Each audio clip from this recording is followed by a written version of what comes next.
poesiła, Kyrio della Polonia. non abbiate paura, con umiltà e con fiducia, spalancate le porte a Cristo.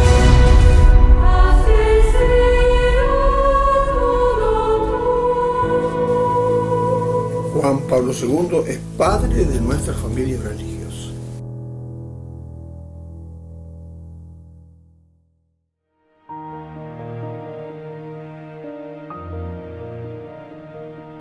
En la exhortación Vita Consecrata, San Juan Pablo Magno dice que desde los primeros siglos de la Iglesia ha habido hombres y mujeres que se han sentido llamados a imitar la condición de siervo del Verbo encarnado y han seguido sus huellas viviendo de modo específico y radical.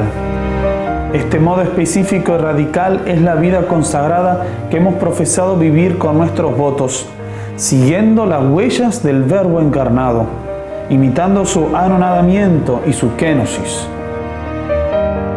Nuestras constituciones expresan esta verdad cuando dicen que queremos estar anclados en el misterio sacrosanto de la encarnación. Estas palabras que dan inicio a nuestro derecho propio encierran todo el misterio y el don de la vida consagrada y nos hablan de nuestro carisma, la imitación de Jesucristo en su encarnación. Nos encontramos ahora en Łajewnicki, en el santuario de la Divina Misericordia, a los pies de la tumba de Santa Faustina Kowalska. San Juan Pablo II solía venir aquí durante el tiempo que trabajó en las canteras de Solvay y rezaba en la capilla del convento. Y fue justamente aquí donde él comenzó a comprender el misterio del corazón misericordioso de Dios.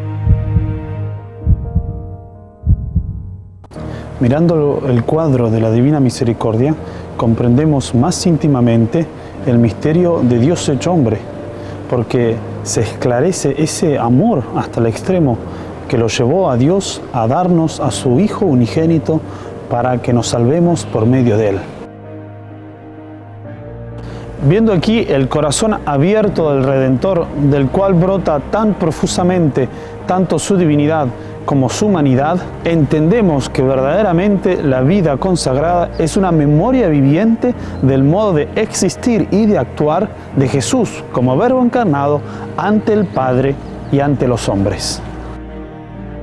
Todo religioso, como lo fue San Juan Pablo II, está llamado a ser una nueva encarnación del Verbo, trayendo todo este misterio sacrosanto al mundo en el cual le toca vivir. El religioso es la presencia de Jesucristo que extiende su reino.